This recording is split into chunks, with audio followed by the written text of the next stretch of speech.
Hey gang! Today we are exploring Lefkada, also known as Lefkas. And I want to show you why I believe Lefkada is the most underrated of the Greek islands. You hear a lot about Corfu or any of the Cyclades like Santorini or Mykonos, but you never hear about Lefkada. I never knew where it was before to come here. So Lefkada is on the west side of Greece. It's part of the Ionian Islands. It's a group of, I believe it's 32 islands, but really it's the 7 main islands. Corfu, Ithaca, Paxos, Lefkas, Kefalonia, Zakynthos, and much further down you've got Kythera. Lefkada is actually connected by a little bridge to the mainland Greece. If you looked in the distance, you see mainland Greece. There are no airports on the island. The closest airport is Preveza. It's on the mainland. It's about 30 minutes drive. The airport has been there since the late 60s, but it recently went through a massive redevelopment, and the number of flights have doubled since 2017. Those flights are only in the summer though. But that airport development probably played a part. It's probably because there were not that many flights in the past that the area is still relatively unknown. It's really the underdog of the Ionian Islands. We are now in the lovely town of Nidry. It's probably the most touristic area on the island. And in the late 60s, this place was a hotspot for paparazzi. Because just across the sea on the other side, you've got the private island of Scorpius. It belonged to this chap on the statue here, Aristolte Onassis. Aristotle was a billionaire, one of the richest men in the world, really, and very suddenly he married the most famous widow in the world in the late 60s, Jackie Kennedy.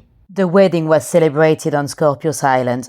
And this chap here is an archaeologist, Willem Dorpveld. He believed that the famous epic style poem from Homer, the Odyssey, he believed it was set in Lefkada, not in Ithaca, as it's quite famously known. So he did a lot of work here in Nidry to find evidence. So there are a lot of amazing beaches all around the island, but not all of them are particularly easy access. To get to some of them, you have to break a few spider webs, like this one here. And also, I do recommend taking some proper shoes, not only flip-flops, because some of the stairways, if you can call them stairs, some of them can be a little bit dangerous.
So in terms of transport, we rented a ATV quad.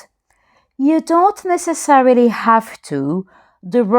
Most of the roads are quite nice.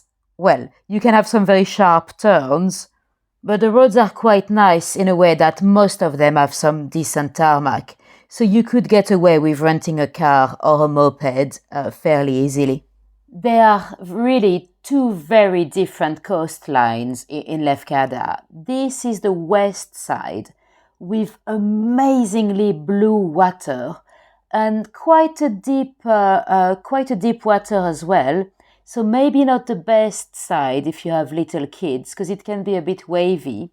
And on the other side, the side facing mainland Greece, then it's much more shallow, and it's also quite transparent. It's not the same blue. This is the little town of Ios Nikitas. It is super cute.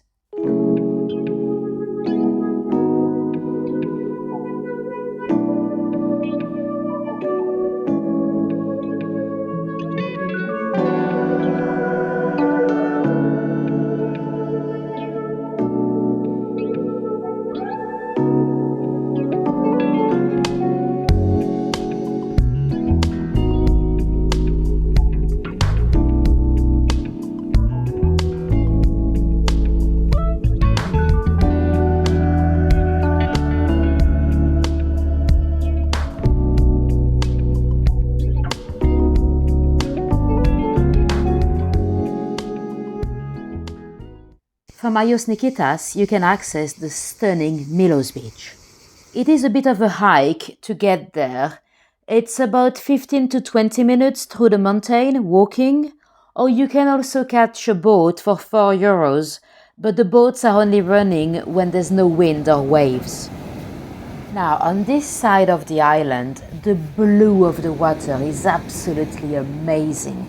It's deep blue, like if you know the cocktail, the Blue Lagoon.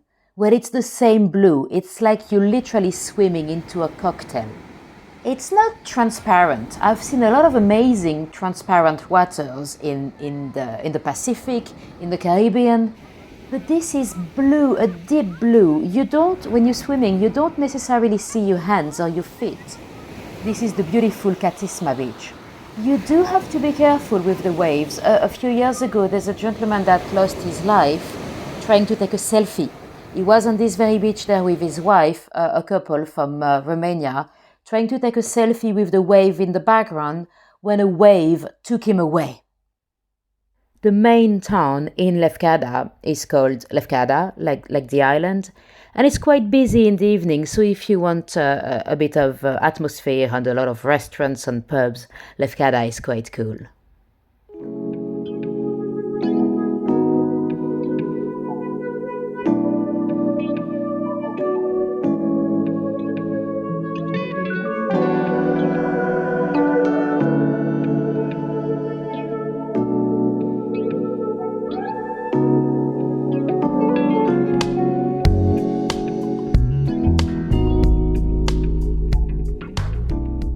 And of course, if you are a cat lover, Greece should be on your bucket list anyway. Like on the mainland and the other islands, there are a lot of stray cats in Lefkada. And if you happen to have a bit of chicken, you then make a lot of friends. 3, 2, 1, yeah!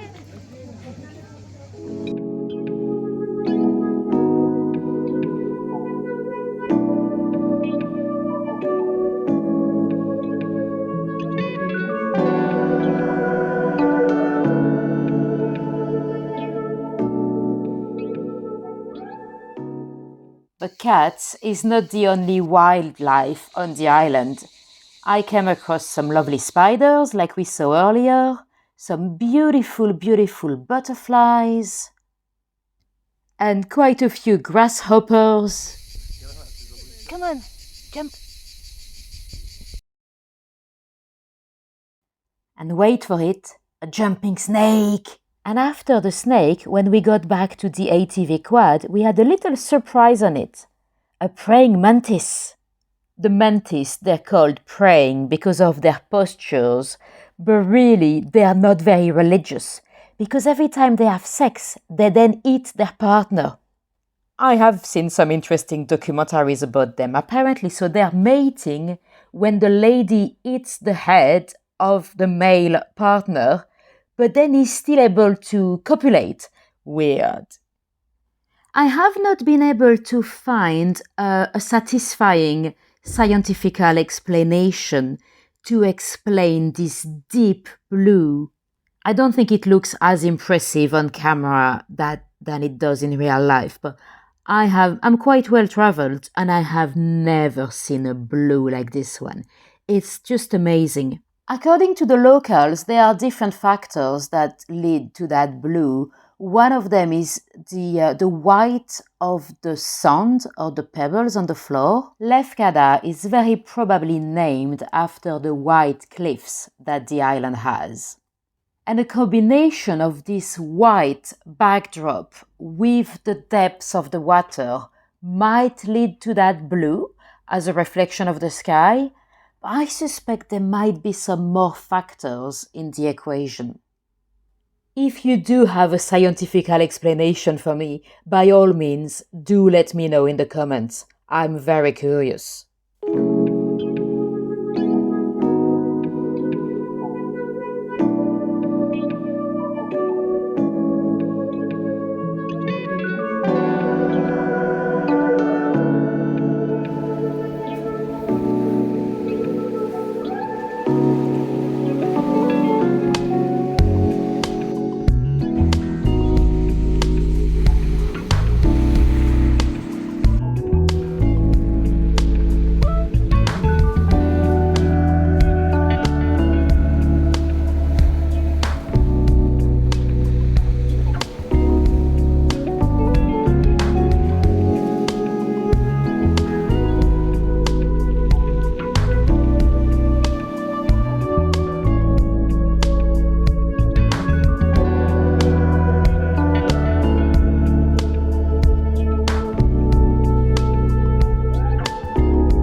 So Lefkada was at some point under the Ottoman Empire.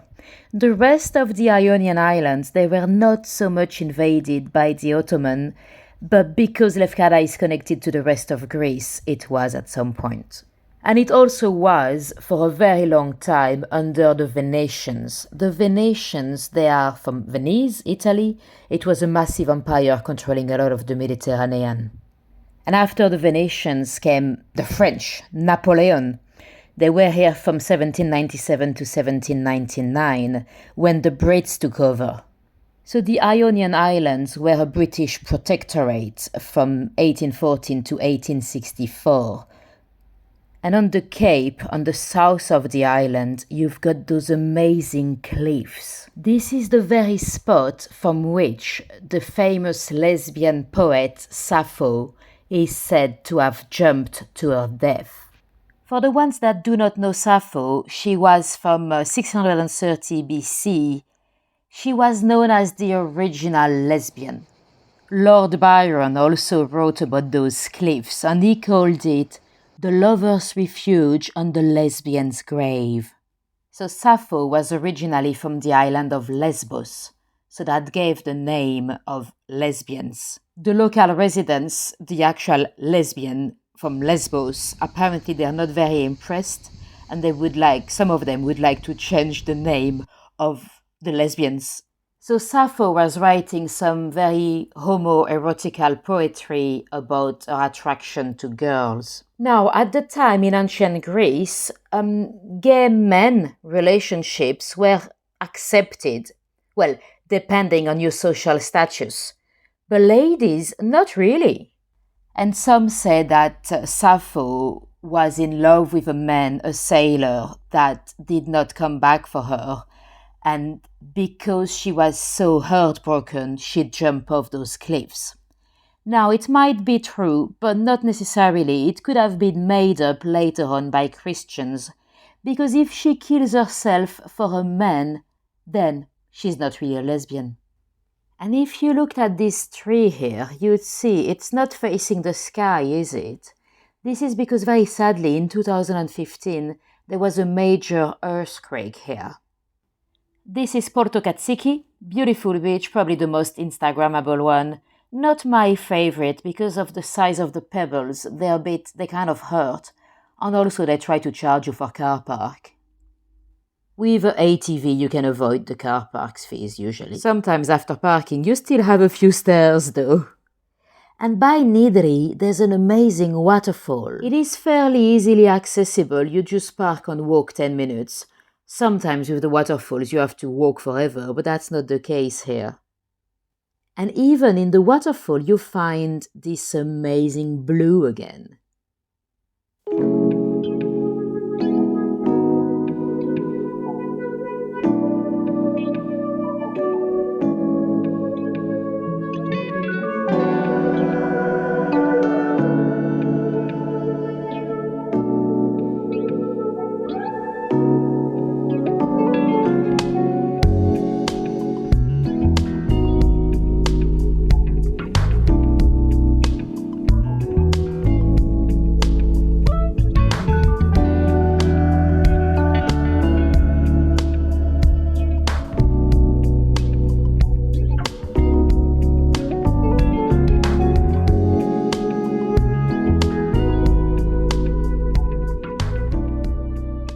Now let's talk about prices, because some of you might be planning a trip to Lefkada.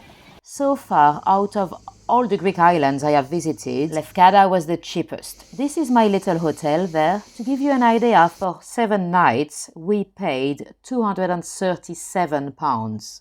And to rent the ATV quad, we paid €210 for a week. I think that's really good, especially considering all the inflation we've had this year in Europe. At the time of recording, it is July 2023. Across the water here, you see a bit of a fortress that is Venetian. According to the locals that I've met in hotels and restaurants, apparently this summer is starting fairly quietly in Lefkada. There are far less visitors than last summer, so it could have played a little part in the prices, I don't know. Anyway, it is affordable. You have some amazing beaches, very different from the west side to the east side. The roads are nice. What more do you want? Perfect island if you ask me. And of course, I had to pay a little visit to the dead. Everywhere I go, I like to go and see how people bury their loved ones. So Greece is mainly Greek Orthodox. Now that grave is interesting. There's a little window there. So I opened it. Well, it was already open, but I opened it more. And I looked inside. There was a bottle of Coca-Cola and a bottle of water. And I was like, what? But it looks like it is donations because look, there's a box of biscuits there. So it looks like there's quite a few donations to the dead.